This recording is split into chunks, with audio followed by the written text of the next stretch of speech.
right, hello everyone. I am currently scrolling through the names and I see some familiar names of people that have emailed me or have spoken on the forums. So it's nice to be engaging with you all in real time. And I want to say thank you to everyone who took part in that voting choice activity we had this week, because that helped me to determine what topics to cover. So now I know what you're struggling with. It helps me to be able to address those problems. So let me just share my screen really quickly. Right, so as you will know, the two most popular topics were unpacking academic texts and EBSCOhost. So with EBSCOhost, I've already put 2 videos onto the ECI page. So what I'm guessing here is that there's some more specific problems that you have regarding EBSCOhost, and I don't want to just repeat myself and that doesn't really answer your question. So if you would like to, or if you would be so kind, can you please send your particular questions about EBSCOhost to the chat on Zoom, or send it as a comment on YouTube, or, and this is the option I would like the best, go to www.menti.com and then put the code on the screen into the system. It'll take you to a page where you can write down what's confusing you about EBSCOhost. And then later on in the presentation, I can put that page up and it will show all the different questions, but it'll be completely anonymous. So then I can address those questions and you can see what your classmates are asking, which is quite nice. And then on Menti, I'll do some little revision questions with you. So try to get onto Menti if you can. You can do it on a cell phone or on an additional tab on your laptop. If you can't though, that's fine. You don't have to. You can send those questions to the Q&A. And if you want to say your question out loud, if you think it's going to be much easier for you to just say it than to type it, then send a message and tell Simon. And then when we get to the question part of the session, he'll let you say your question out loud, and then you'll be live on video for everyone. And you'll probably be voicing a question that everyone else kind of agrees with. All right, so that being said, let's move on to the unpacking academic texts part of the session. So I just want to remind you that there will be support videos for the Unit 4, Lesson 4 section of the course, and those are all going to be released on Monday. So you will still get all your videos about Unit 4, but this is actually going to be a nice introduction to the unit and some tips for how to really get to grips with journal articles in particular. Because there's 2 types of academic texts that we rarely work with. Obviously, there's a lot of sources that exist in the world and you might use a variety of them, but the 2 big academic sources are books and journal articles.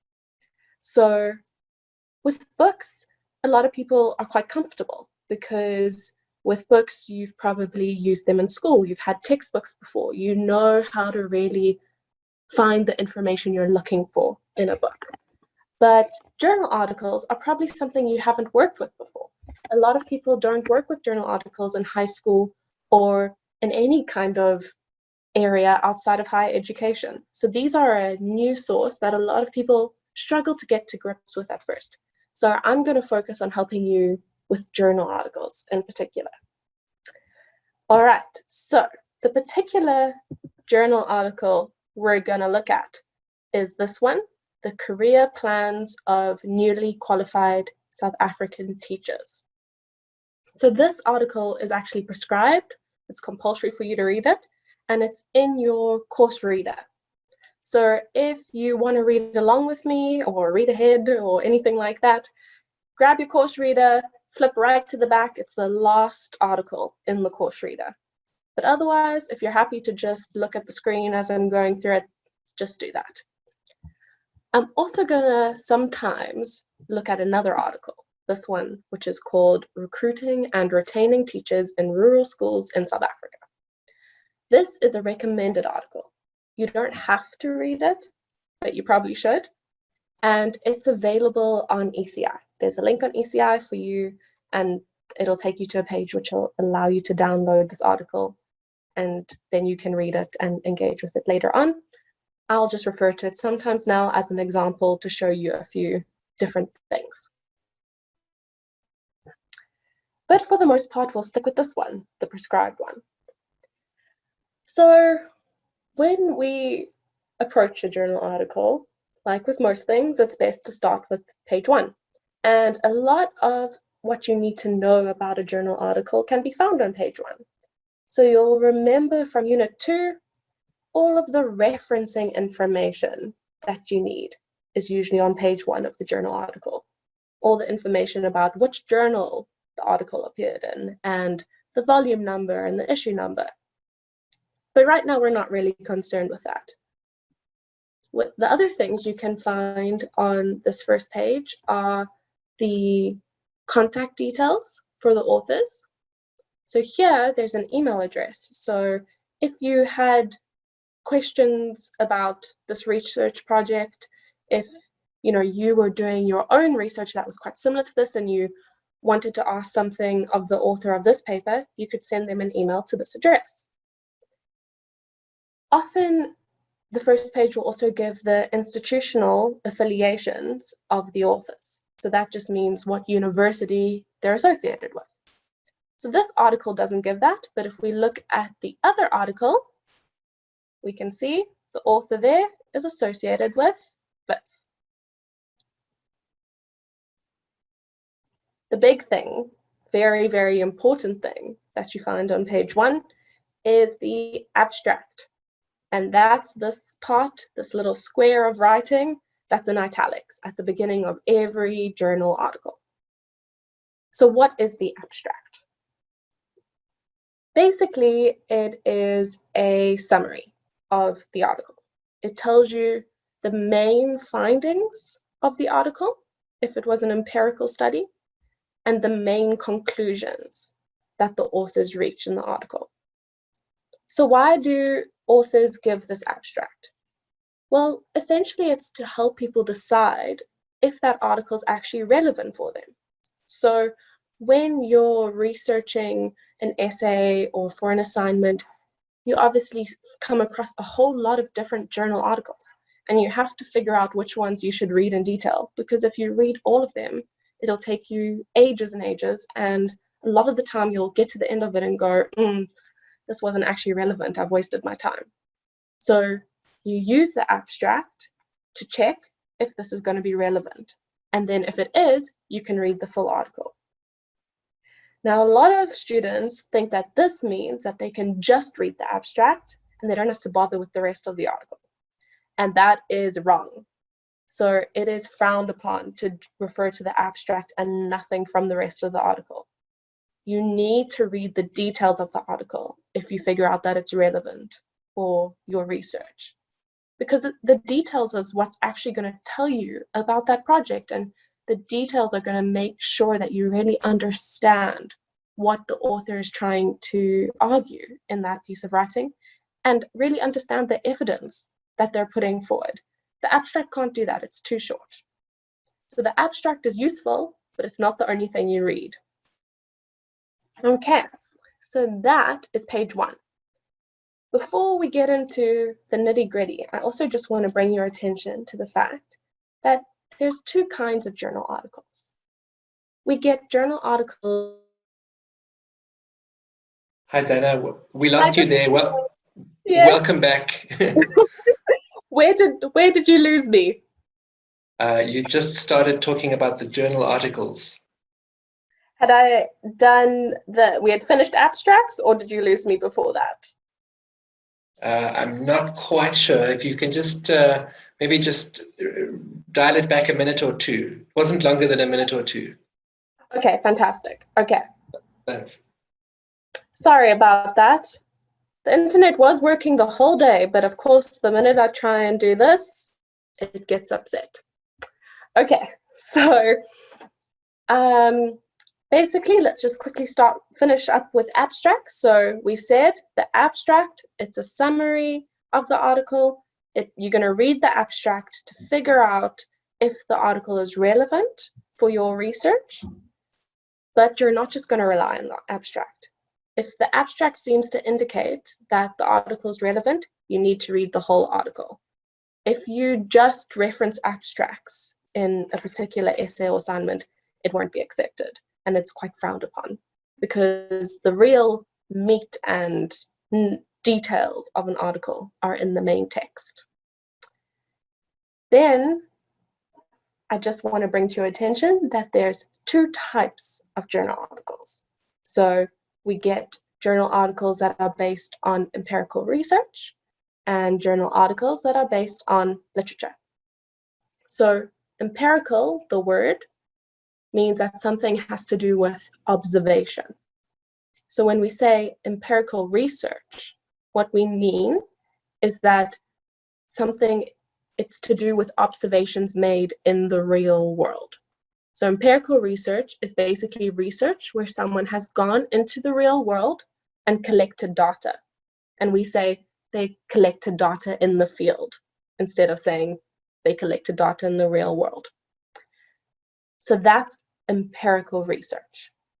Then literature, when a journal article is based on literature, it's usually going to be something where the author has just looked at the theories and research that already exists, but then given their own argument, their own position on that theory and research that already exists. So for example, if you read a journal article that's analyzing a novel, that journal article isn't to do with empirical research. The author didn't go out into the field and get data and ask people questions from a questionnaire. They just looked at the literature that already exists, the novel, and then the theory that exists already to do with English or whatever language the novel is in, and then gave their take on the theory and the novel and argued in favor of a particular interpretation or point to do with that. So if we look at this article, it is an article that's based on empirical research. All right. So now that we have that distinction in our heads, we can move on to the different sections of a journal article. And the first one is the introduction. So we covered a lot of material about introductions in Unit 5 when we were talking about your essay. And if you remember, we said that an introduction for an essay is usually going to include background information, a thesis statement, and a roadmap of what is covered in the rest of the essay. So in a journal article based on literature, it's a very similar format. They will give the thesis statement, the background information, and the roadmap. In an article based on empirical research, it's a little bit different. The author will still give background information and a roadmap of the rest of the article in most cases. But instead of giving a thesis statement, they're going to tell us their research question. So when they went to go collect the data, what was the question in their head that they were trying to answer? And they'll tell us their hypothesis. So what answer did they think they would find? Okay, so that's a slight difference because an article about empirical research isn't really trying to prove a particular point and isn't going into the research trying to prove a point, because then they would be biased. They go into the research, collect the data, and then tell us what the data reflected. So it's not that they went into the research collection or data collection process trying to find a particular conclusion or trying to find a particular outcome. Okay, so here's where it gets a little bit tricky. That is how the introduction works in many journal articles and in this journal article. So we can see here the subheadings, migration of professionals and teacher shortages in South Africa, are the background information. But in some journal articles, they separate out the background information and the introduction. So if we look here, it's not even called an introduction, it's called background. But then there's even more background information in a section called literature review. So you need to keep in mind that some articles are going to put all that background information in the introduction. Some articles are going to keep it separate in a section called literature review. And that's because sometimes there's a lot of research that has already been done on a topic. A lot of people might have already done studies on a particular topic, and then in the literature review, the author will tell the reader what has already been done in this field, so that the reader is aware of the gap in the literature that this author is trying to fill. And the literature review or the background section is essentially just there to make sure that the reader knows all the information they need to know to understand why the author did that research and to understand the research and the data that they're going to present. Okay, so that's introductions and literature reviews. Let's move on to the next section, which is method. But of course, because academia can just be tricky sometimes, it is sometimes called, just a second, methodology. So method, methodology, they're exactly the same thing. Some authors just prefer to use a different word. So what do we find in the method? Well, if someone's doing empirical research, we've already said that that means they've gone out into the field or into the real world and collected data. But now we need to know how they collected that data and what type of data they collected. So in the method section, they answer those questions. They answer our how, where, what, who questions about the research. They tell us how exactly they conducted their research, where they conducted the research, and who the participants in the research project were. So in the social sciences, we study people. So that means that the methodology section for a social science paper is always going to tell us who we studied. So in this case, we know that the instrument to collect the data was a questionnaire. Who was studied? Well, final year student teachers. And where? Well, 11 higher education institutions in South Africa. So it does say South Africa somewhere else in the paragraph, but I just highlighted the 11 institutions. So all of your questions about, well, how did you do this research, are going to be answered in the method section. Then let's move on to the next section, which is the findings section. So in the findings section, the author just sets out what they found. So they set out the data that they collected, but they try to set it out in a way that the reader will understand. They don't just give us, pages and pages of questionnaires. They summarize the key findings from those questionnaires and usually use things like tables and graphs and different statistics or percentages to make it easier for us to understand the data. So if we look at this article, we can see here a graph that sets it out in a nice, easy way for us. We can see they've given us some percentages here. If we scroll down a little bit more, here we have a table. So these are all just different ways of presenting the data, summarizing the data, making it easy for us to understand what the data they collected showed. And here's where I want to draw your attention to another distinction. There are two types of data. So there's quantitative data and qualitative data.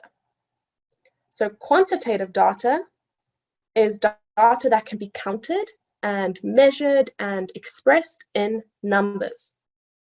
And it's that sort of data that is usually can be shown in tables or graphs or as a percentage or a statistic, for instance. So these examples that I've just shown you, this table, and let's just go up, this graph, and all those figures, those are examples of quantitative data. There's another type of data though, and that is qualitative data. So qualitative data is descriptive data. It's data that can't be reduced to numbers. It's usually expressing people's opinions or motivations or reasons. And because we can't reduce that to numbers, qualitative data is usually expressed as quotes. So some research articles or journal articles are going to focus on only quantitative data, some are going to focus on only qualitative data, and some are going to look a bit at both. And this article is an example of an article that looks at both. So we've already seen all the quantitative data. Let's scroll down and have a look at an example of qualitative data. So you can see lots of quantitative data. Sorry, my computer. More quantitative data.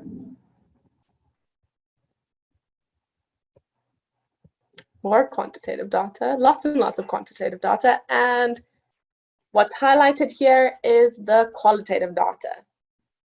So these are quotes from the people who took the surveys. And these quotes give us a bit more information about their opinions and thoughts on this topic. So in particular, these quotes tell us a little bit more about why final year teachers would want to rather teach overseas compared to staying in South Africa and teaching in South Africa. So both types of data are important and tell us different things about a particular research question. So that's the findings section.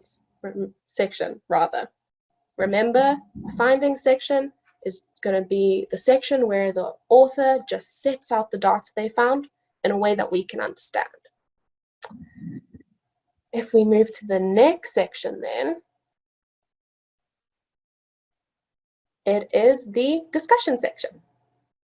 So the discussion section is where the author now interprets the data that they've just set out, explains that data, and tells us the implications of that data.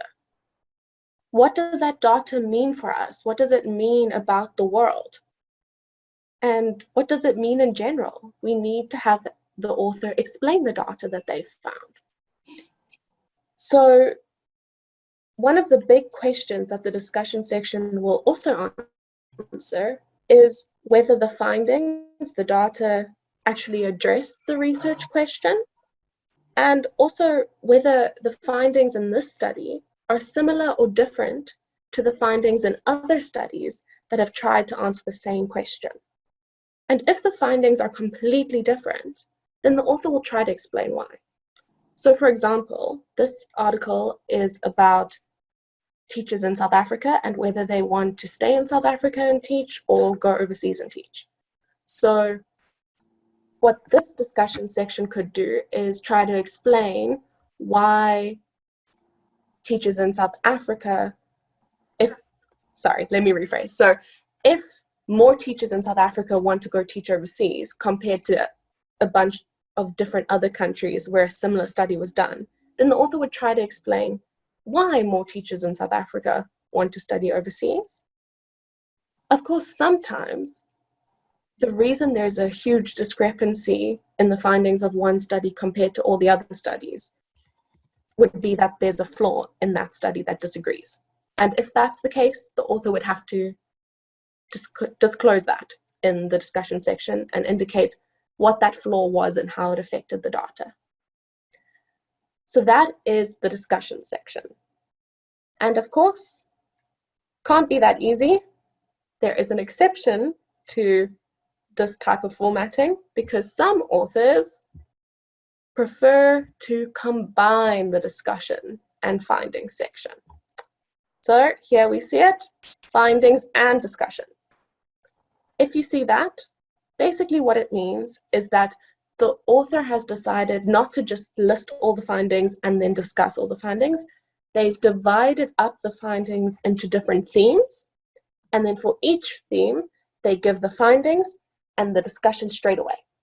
So they'll indicate what the findings were, set out the data, and then immediately interpret and explain the data for that theme, and then move on to the next theme and do the same thing. Okay, so that brings us to our final section of a journal article, which is the conclusion. So in the conclusion, the authors will probably restate the research question and really give us, in a succinct way, the overall findings of the study. What was the answer to that question that they set out to find out the answer to? And then they usually address the so what question.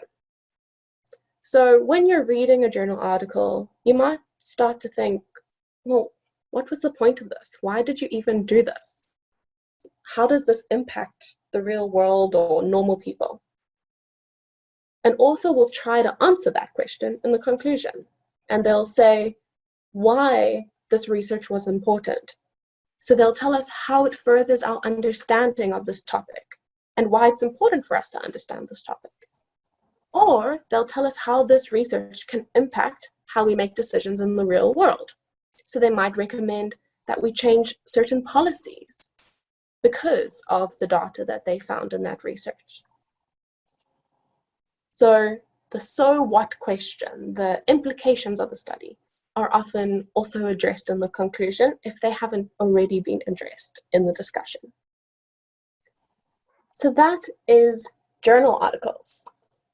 I am now going to stop this share and have a look at whether we've got some responses to my initial question about EBSCOhost. Okay, let me see.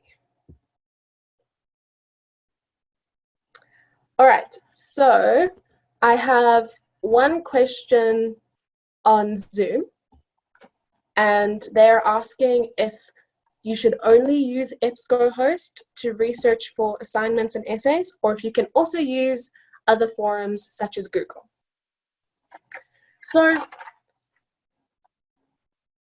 the answer to that is yes and no, which I know is a frustrating answer. So you can use Google to research for an essay, but you shouldn't rely on it. So remember, you need to make sure that, sorry, Simon, did they want to ask it live? Because a notification just popped up. No, Dana, that's you answering live, so please feel free to continue. It showed participant wants to ask this question live, so I didn't know. Okay, so you can Google information, and that's fine if you're just trying to get background information out of the topic. But remember, for most assignments, you're going to have to include some academic sources because you're in an institution of higher education.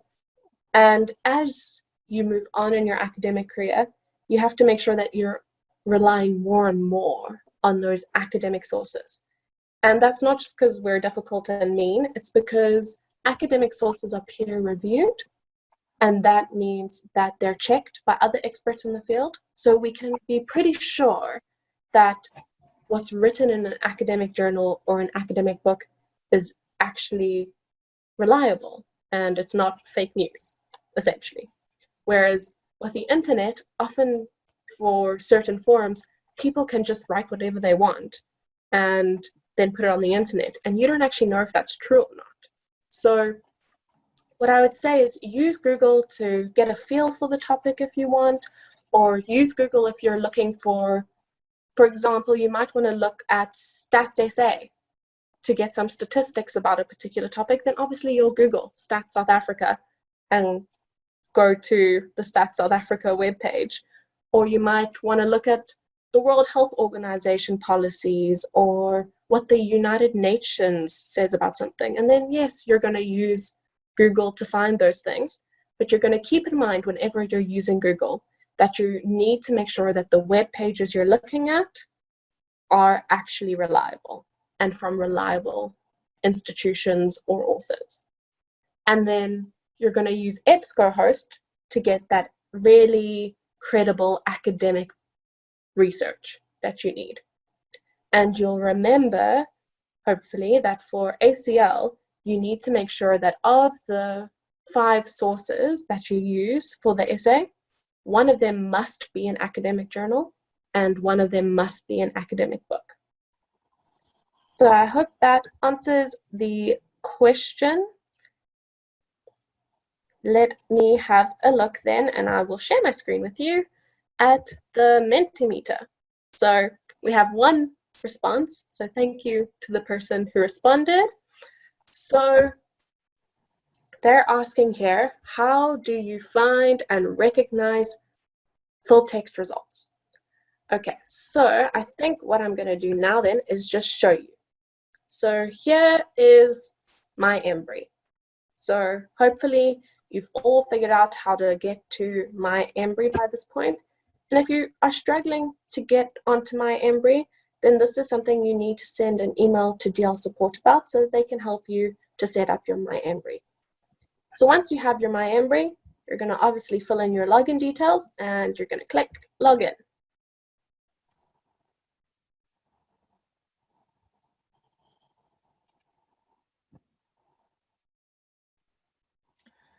All right, so you won't see all these options that I see because you're a student, but you will see one that says Library. And then here, EBSCOhost.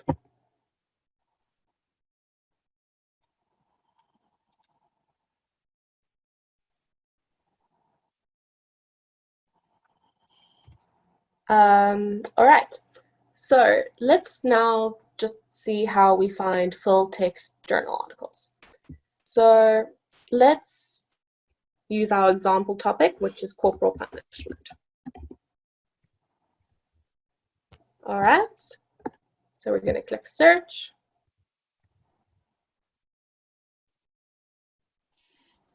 All right, so here we have a bunch of results and only some of them are full text. So we can see this option here is something we can read in full because we see underneath PDF full text. So wherever you see PDF full text underneath the title, it's something you can read in as a full article. Whereas this one, there is no PDF full text button. So that means that only the abstract for this is available. So we obviously don't want to get our hopes up about certain sources. So it's best to just limit your results to full text. So if you look on the left-hand side, you can limit full text. Now it's only going to show me articles where the full text is available. Okay, so let's look at this first option as an example. Now, if I want to read the full text of this, I will just click PDF full text. And now you can read this article. And if you press this button, this arrow pointing downwards, you can download it. So then you can read it later and you don't have to read it online using internet. Okay. Now, there are also ebooks available for you. So I know that it is really hard to access libraries at the moment because of the lockdown. So that you need to access your book source on EBSCOhost. So I found, sorry, I'm just going to do it this way, that the best way to find books is where you go here Here it says more, then you scroll down to ebooks, and then you can look at the ebook collections. Otherwise, when you just search the database as normal, it will probably also show you ebook results because those are included in the standard results. But if you really just want to narrow your search down to ebooks, you click more, ebooks, and then click this, and it'll show you the collection of ebooks that are available to you. Okay, so I hope that answers everyone's questions. Are there any other questions that I should answer? Simon, is there anything else on YouTube or anything? We've got two questions here. Okay, cool. The first is related to EBSCOhost, and if a full text is not available on EBSCOhost, it's just an abstract. Should students still quote from the abstract, or is it advisable not to do that? Rather don't, because it's generally not good academic practice to only refer to an abstract, because abstract is just a summary. When you're referring to an article, you want to be referring to the actual hard data in that article. So if it's only the abstract that's available, rather look for something where you can access the full text. Okay, got it. The second question refers to using citations from EBSCOhost, and Yes. the student wants to know the brackets in the citation for online are round and not square. Should students correct that in their personal reference lists? Yes. So I know that this is not going to be good news, but often the automatically generated citations via EBSCOhost or even Microsoft Word just don't fall in line with the Embry rules for citing sources or referencing sources. So Embry has a very specific, or Stadio now, a specific way of referencing, and you have to follow that way of referencing. So you have to follow the referencing that's in your referencing guide to the T. You can't use a different way of referencing, unfortunately. So you need to make sure that your reference list and your in-text references are done according to the Embry way of referencing.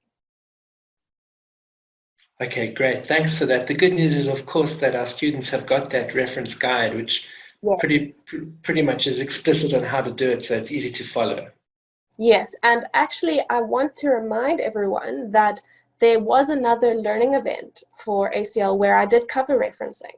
So if you go to the ECI page for ACL, there's live stream recordings as a section. It's under the assessment section. And there is a video that explains how to reference according to that reference guide. Great. I see here there are some more questions popping up. So the first one I see is, when will you get the feedback about the draft essay? So as you know, COVID-19 happened and it's disrupted the assessment schedule for all your modules. And the new date for the draft essay to be handed in is the 21st, if I'm not wrong. If I've misspoken, know that the date that is on the ECI page is the correct date. But essentially, there's a new deadline for the ACL draft essay. So when that date moved, it essentially means that all students, even the students who have already submitted to the Turnitin portal, are now allowed to delete that submission, work on the essay a little bit more, resubmit. So I can't assume that any essays that are on the portal at the moment are people's final essays, because the deadline hasn't passed. So they might want to go back, delete it, and change their submission. So that means we cannot mark those draft essays until the new deadline passes, because when the deadline hits, I can assume that that's your final submission. And then me and my markers can mark your essay, and then you'll get your feedback. So I know some people submitted a while ago and it's a little bit frustrating, but unfortunately we need to give everyone the opportunity to submit, and that means that you have to wait a little bit. So not unfortunately that we have to let everyone submit. unfortunately, you have to wait. So Um, we'll only get the feedback later on, probably 2 weeks after that, or 2.5 weeks, and then you'll have 2 to 2.5 weeks to work on the essay.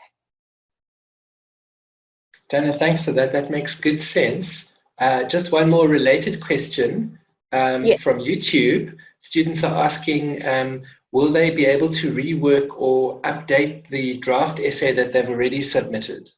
Yes, of course, they are more than welcome. So if you want to work on that draft essay some more because the deadline hasn't passed yet, just delete your submission, work on it, and then resubmit. Great, thank you. And if anyone has trouble with that, send me an email and I'll help you out.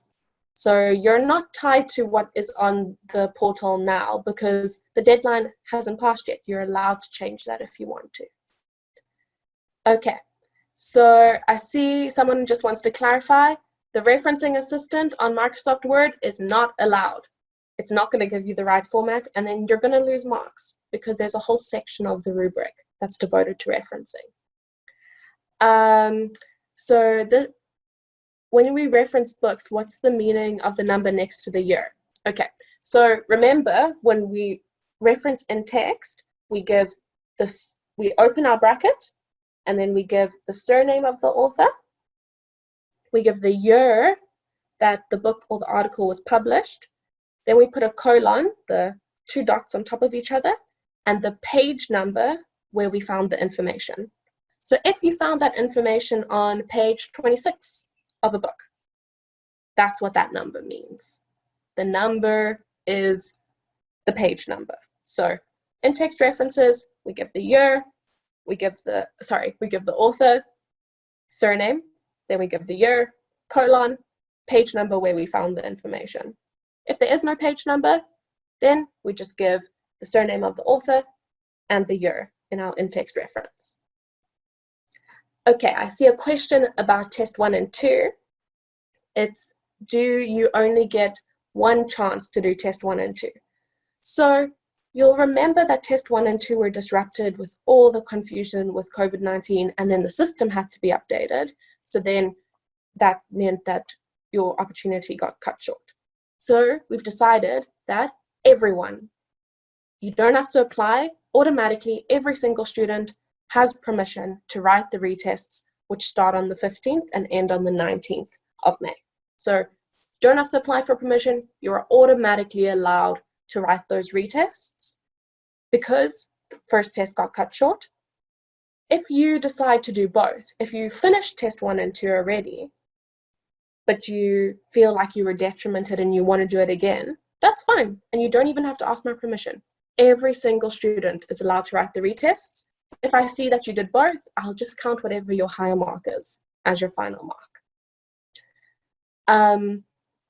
With that being said, if for some reason you have an emergency and you can't do these retests, you have an exceptional circumstance that prevents you from doing the retests, then you must follow the application process and there'll be another test opportunity. So these retests that are running from the 15th to the 19th, open to everyone. But if you miss this opportunity, then you must follow that application process for another opportunity. Next question is whether I can make a mock essay available. So that is already available. So if you look at Unit 5, there's a little line under Unit 5 that says Unit 5 videos and activity. So the activity is based on 2 mock essays. One is a good essay and one is a not so good essay that highlights all the common mistakes. And then what you need to do for that activity is go through an essay checklist and see why we say that the one essay is good and the one essay is bad. And there are 2 videos that you can watch after that that really explain why we see the one essay as good and the one essay as bad.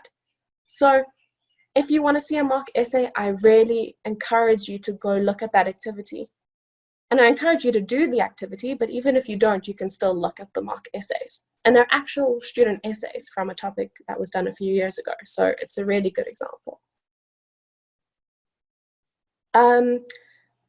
I see a question here about sources where there's 2 publishers in 2 different cities. So that usually it'll be the same publisher and they'll just publish a book in 2 different cities simultaneously, and then you would just say New York and London, for instance, if they published the book simultaneously in 2 different cities. If there's 2 different publishers, that would be a very rare case, and I haven't seen that really before. So I would encourage the person who answered that question to send me an email and maybe just take a little picture of the source, and I'll tell you exactly how to reference that source. What is the difference between World Wide Web and electronic media when referencing? So World Wide Web is usually your web pages, your websites. Electronic media, that's often going to be like your ebooks or a PDF, that sort of thing. If you want to know where a particular source fits in, send me an email. I'll tell you how best to reference it. I've already asked, so how many attempts do you get with test 1 and 2? So test 1, remember, is it's available for 5 days, but once you click on it, you only have 1 hour to do it. So once you click on it, you must finish within an hour. If you aren't finished yet, it'll just submit what you've done already. And then for test 2, you can take the whole 2 days. Oh, sorry, not 2 days, the whole 5 days to work on it. You can spend as long as you want on it. But the important thing is that for both of those, once you click submit, you've submitted. You can't go back and do it again. So you only can do it once. Once you click submit, it's submitted. All right, I am running a bit late and I don't want to take up the time of this next session. So what I think is going to be the best option here for us, because I see there are still a few questions, is for people to send me emails. So you can find my email address on the ECI, and then I will make a little video of Q&A and whatever emails I receive and put that on ECI for everyone to listen to. Okay. Dana, thank you so much. It's always nice to have a lot of feedback and a lot of questions, but thank you so much for being conscious of the time. We've only got one last session left. So students, if you do have more questions, please feel free to email your lecturer. Dana, thank you so much for a very interesting and also a hands-on session.